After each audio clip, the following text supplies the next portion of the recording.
history of Burn tradition, it's very old. So according to oral history of Burn tradition, it says 17,000, 18,000 years like that, which is for ordinary people is hard to believe.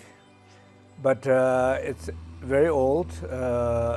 Start in Tazik. We say Tazik Olmoloning. The Burn founder of the Burn tradition, Maestro Tenzin Rinpoche, who started, and then it came in Tibet.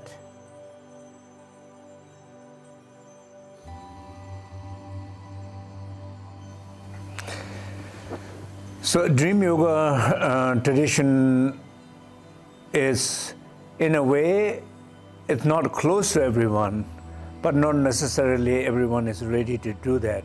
And so that it remains some kind of more isolated for more individuals who are very mature, ready, understands about it. So, but I think in the West, more people already working on dream a lot. So if you think about Carl Jung, Freudian, and many other dream disciplines, and later even in the science, it's very important. So that people are very, very open. So then Dream Yoga, the ancient tradition of Tibet, the Dream Yoga offers, I think, a lot of more than even the science, some missing element.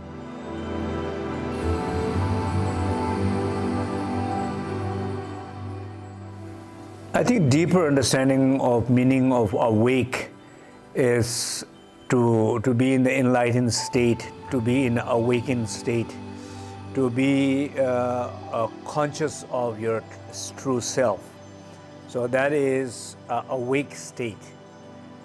So more daydream, deluded, illusory mind often wanders around, always searching for something, or searching for replacement of oneself, or searching for something which might represent joy, meaning, or something like that. So ordinarily we are more dreaming. Then when we go to sleep, we dream more, because all the dreams that we are not able to fulfill during our awakening, then we're trying to fulfill them in night.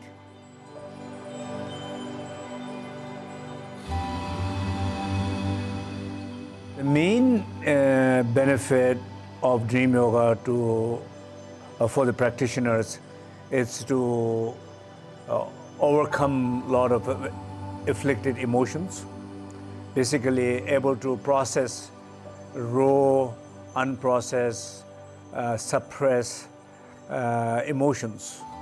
So that I think that the Dream Yoga practice, naturally Dream Yoga practice that does that. But in the Tibetan Dream Yoga tradition, we teach lucid dreaming. So when you are lucid, you are able to do more of that. So I think, as even in Western science, they say dream is a way of improvement of one's cognitive mind, one's emotional mind, one's regulating memories and so on. So simply by dreaming it. But in the Eastern tradition, they emphasize on a lucid dreaming. But when you are lucid, you are able to enhance more those abilities.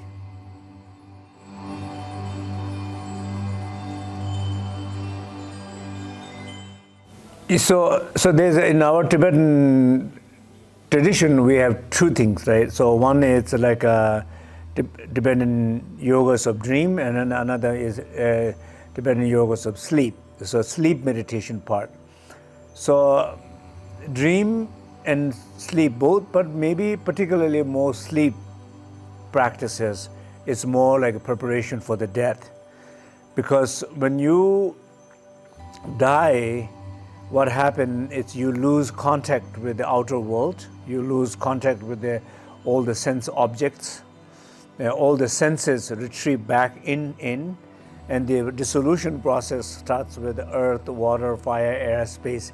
It's like a 5 elemental dissolution before you actually you officially die dead, Or same process happens before you go to sleep. You don't go to sleep right away, it takes time. Like even in the science they call wake, moment of dullness, N1, N2, N3, REM sleep. These are stages you go through until you actually dream or you fall asleep. So in our tradition, they teach you how to fall asleep by not losing your consciousness, your awareness, focusing on an object like a light, a sphere of light like a yellow, blue, red, green, and then white in the heart area. Just focusing that as your mind is going deeper and deeper into sleep state, you are trying to not lose your awareness. And when you lose the consciousness, trying to sync that moment with last stage. Then if you're able to sync that with the last stage, so you're able to remain conscious, remain awake. So that training is, in a way, it's like a training to the moment of the death. So moment of when you die, it happens the same thing.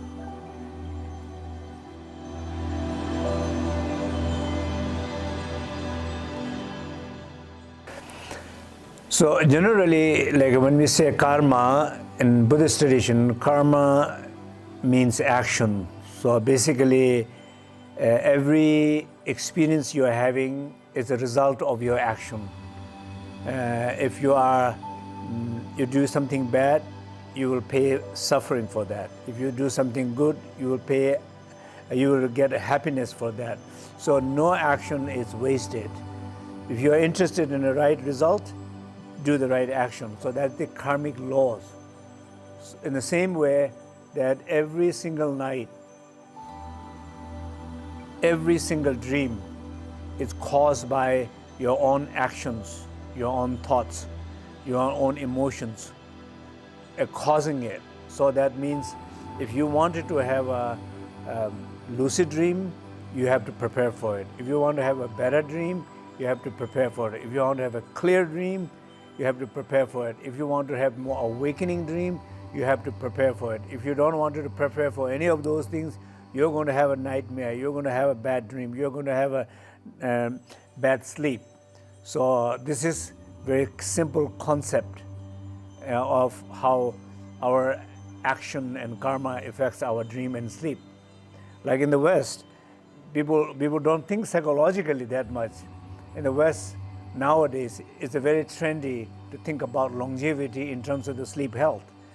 So one of the most important things they do, they talk about exercise, light exposure, blue light blockers, and eating 3 hours before, or not eating at all dinner, and those things, very food and physical behavior impacting sleep. That's karmic law too. You pay right away.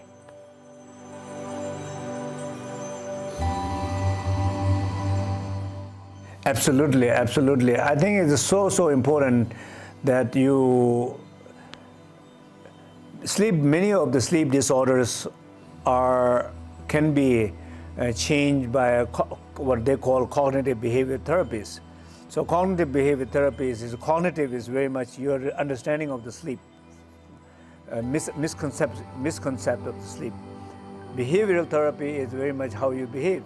So for example, I think if you get a morning exercise, you get a morning sunlight exposure early in the morning.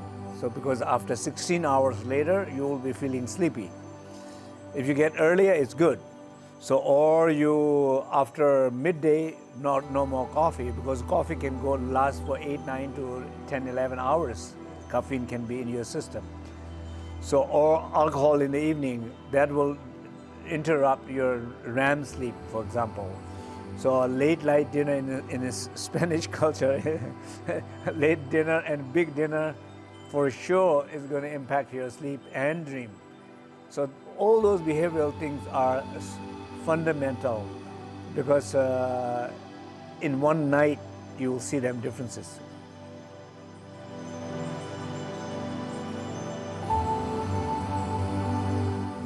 So first of all, Of course, it's possible to have a lucid dream, and you need to know what lucid dream means.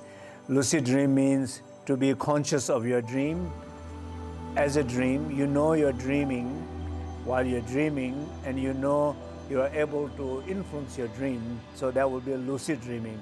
And everybody have one time or another time experiences of that, but you can also cultivate that knowledge more frequently.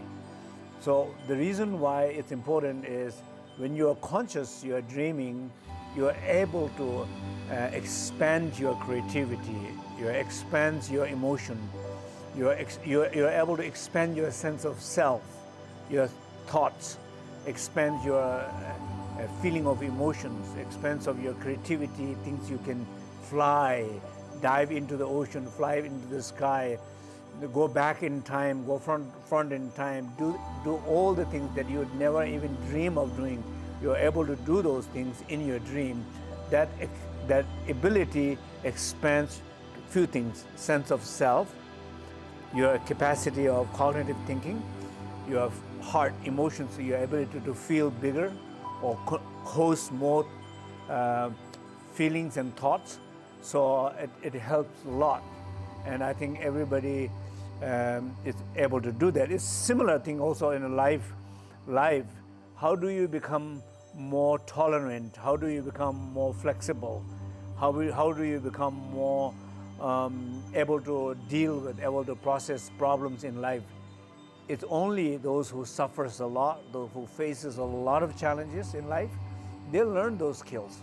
People who grow up easy, have an easy life, they are not capable of dealing with them because they are not faced that.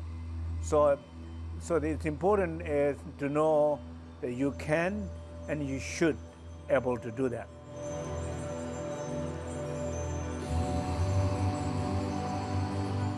Well, basically dream yoga practice, same as sleep yoga practice, or even just think about better sleep. Simply, not even from Buddhist perspective, even good sleep. You don't try to change in the night. The moment you get up in the morning, you practice, begin to practice. As I said earlier, moment you wake up in the morning, I go out all the time when the sun rises. 4 or 5 miles, walk or jog, getting sunlight, moving my body, doing yoga, meditation, outdoor. Or then throughout the day, every time you face some challenges, you're trying to practice your openness, your tolerance, your compassion, you're trying to be kind, you're trying to be, more understanding with other people. You're basically paying attention to your heart, okay? Even heart rate. When you relax, you are during parasympathetic nervous system, your heart is beating slower. Or when you are nervous, anxious, your heart is beating faster. So you watch even the heartbeat when it's going up, when it's going down, or you watch your sense of restfulness. Are you rested? Are you agitated? Or your sense of being? Are you being, or are you always trying to be? You have to watch different layers of your existence throughout the day. And then before go to sleep, a couple of hours before, even in a sleep health, I always tell at least 3 hours before you have to prepare yourself to go to sleep. Stop social media, stop business, stop difficult conversations, stop difficult thought planning process, and slow down your body, slow down your mind, slow down your emotion, turn off the light, turn on inner light, awareness, and then slowly prepare like that. So yeah, it's basically you have to prepare your whole day in order to have a good sleep.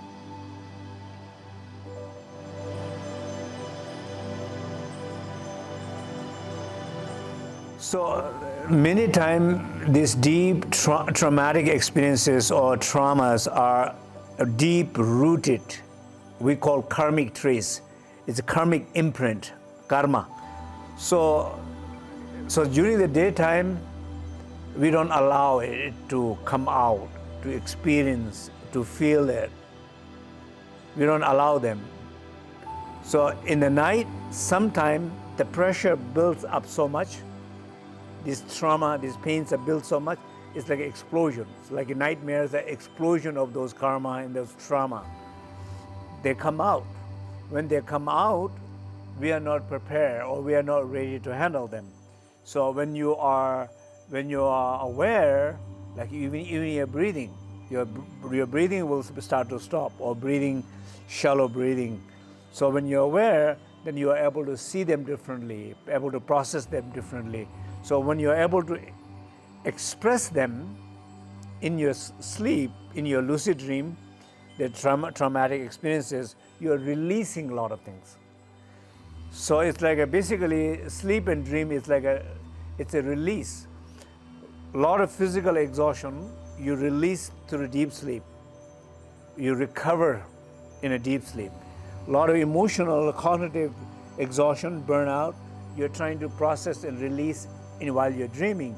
So these two stages of dream, deep and REM sleep, are equally important to have enough of that, like at least 3-4 hours, 3 hours minimum.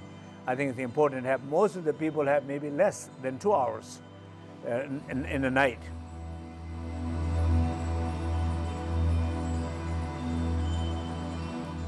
Absolutely. The Mother Nature have created this amazing system that if you are not able to take care of yourself during the daytime, I will help you to take care of yourself in the night. If you don't go to a therapist, I'll help you in your dream. If you're not able to go to spa and relax and take holiday, I'll help you in a deep sleep. Mother Nature's way of giving gift for us to survive. But unfortunately, modern human beings are, so messed up. So now we have all these social media and technologies, and so people don't go to sleep enough. People do not get enough sleep. And if you don't get enough hours, you don't get enough qualities of sleep. So that's a big problem in society.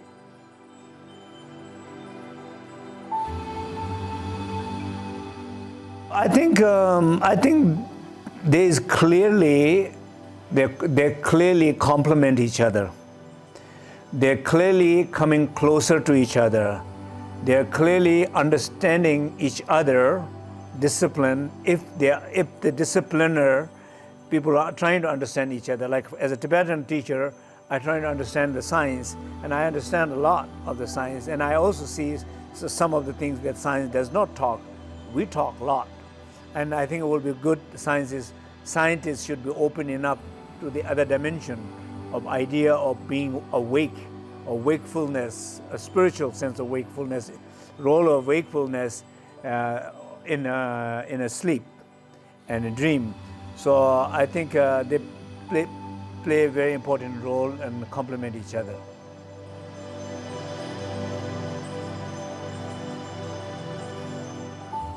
Preparation for the death, I think it's a much advanced stage. And even in a waking life, people, there are short moments people think about the death. Children even, they think about the death, and then they forget. And then adults, they don't think about it very much. But when you get older, then you think about the death. But when you think about the death, you're not thinking in a positive way. You're more worried about the death. You're more fearful about the death. You feel more anxiety about the death. It's not like you're saying, oh, I lived my life, now I'm ready, and when the death comes, I will embrace it fully, peacefully, most joyfully, I will embrace the death. People don't think that very much. So if in the dream yoga, sleep yoga practice, I think if you work with that, your relationship to your death will be much more easier, much more peaceful, maybe even joyful.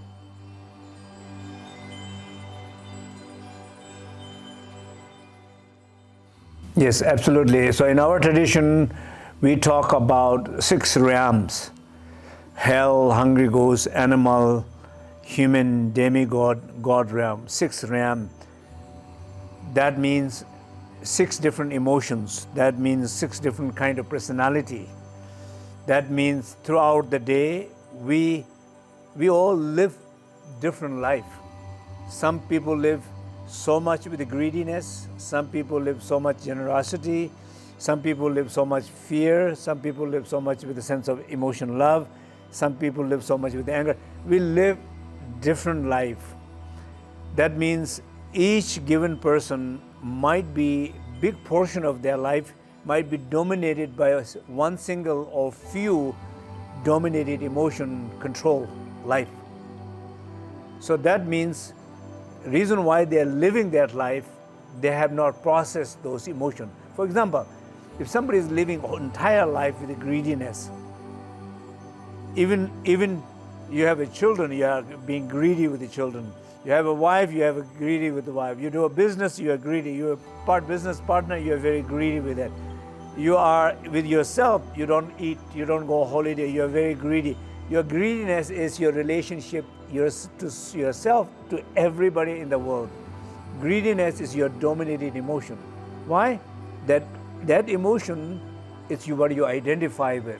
That is deep inside, you're stuck with that emotion. In dream, you are not able to process, or you don't know skill to process it. So, but you have to exhaust those emotions by expressing in real time rather than dream time. So if you're expressing in real time, there's more consequences. Dream time is more fun.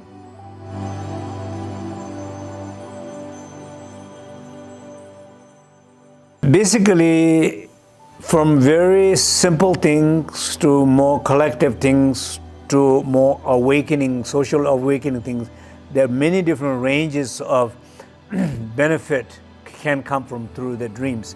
For example, if you think of the major religion in the world, the founder of the major religion of the world, the many stories that they had a dream about awakening, they had a dream about the teaching, they have a dream about they discover some wisdom, and then they bring that in the awakened state. They start to teach that, they change the whole world. So many religions are somehow starts with a founder's dreams, or simple things as like people who was not able to walk very well, need a lot of healing. And so they're able to go into their dreams and exercise. They're healing themselves, they're walking, they're exercising, they are talking with the divine, they are talking with the angels, these healing communications are happening. So they experiment all those things in their dream. In awakened state, their recovery is much faster, healing is much faster. Their personality can be changed after long dream, awakened dreamings like that.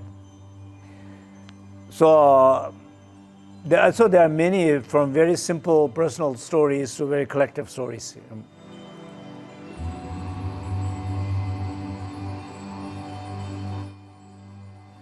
If there is a possibility, is first of all that we are all connected.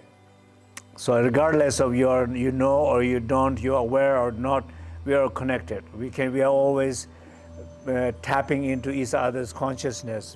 Sometimes we sing together, we lose the balance between the connections. For example, good relationship, they call heart syncing or heart coherence. People can be beating the same time, you always that.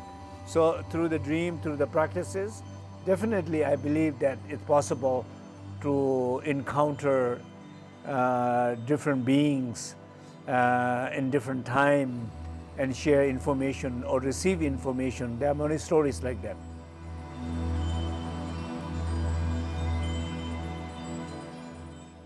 So first of all, I think it's this moment that we are living in, it's a very exciting moment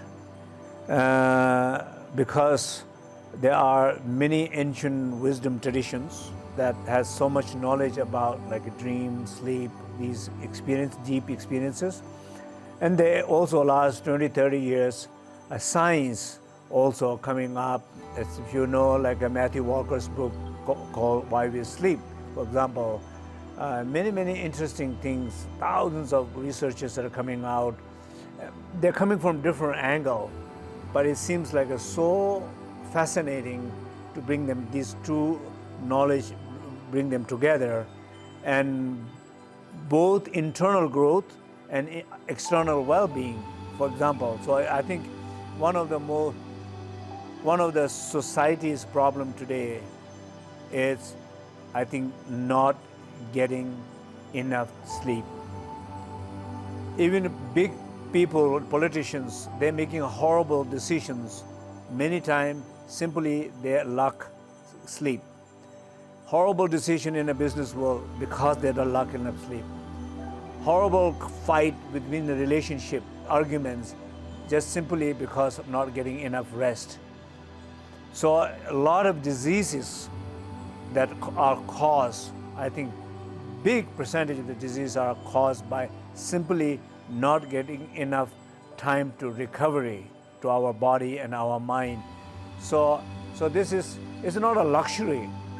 It's absolutely necessary to learn about it.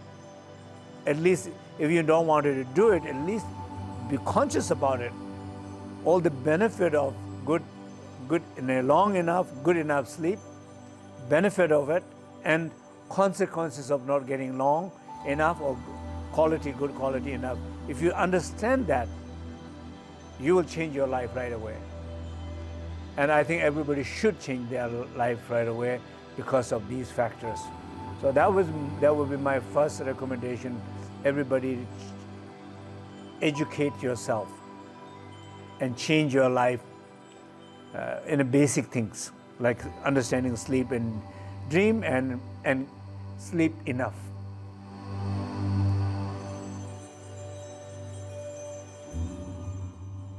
So AI will definitely change the world from basic life to livelihood to health to education to security to spirituality. Everything will change. And so as far as the spiritual sense, yes, so AI definitely. By the way, AI, it's not a person. AI does not have a personality. AI is a little bit like when we say Buddha. Buddha means who has all knowledge, but everybody's knowledge, but no single personality. So AI has advantage of not needing to have a personality. So I think AI will bring something together that, which is also based on the needs of collective needs, not my party's need, but more collective needs. So AI will be able to address things, the need of more bigger collective needs. So a very important part is that collective awakening is also more important now than ever before. One thing Elon Musk said about he is afraid of AI is one of the reasons because there are some extreme thinkers like ecologists or environmentalists, activists, activists. They're very extreme thinker that human beings should not be on the earth. They should be dead because then the nature will survive. There are a small group of people think that way, which is dangerous thinking. Rather than saying we need to change, you're saying we need to be destroyed. It's a very dangerous way of thinking. But if that thought becomes more collective, then AI can do it, can destroy everybody in a very short period of time. So I think because of that, I think we have more responsibility to collectively awaken together so that we influence the AI in a better way.